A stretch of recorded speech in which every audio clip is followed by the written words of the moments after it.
Hello, this is James again from Denmark. Today we are going to deliver 2 laser welding robots to a customer in Italy.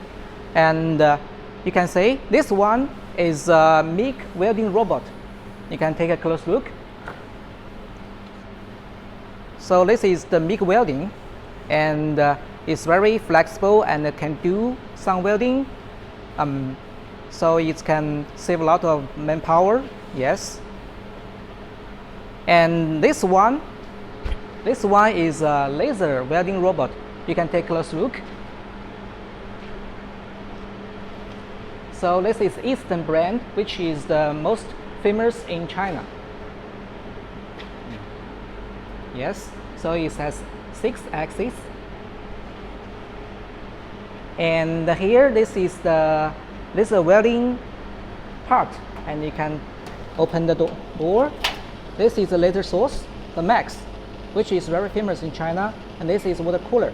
Water cooler is used to maintain a temperature for the laser source. Okay. And here, this one. Okay. And here, this one is a control pattern, so you can just touch it and make a program in it inside.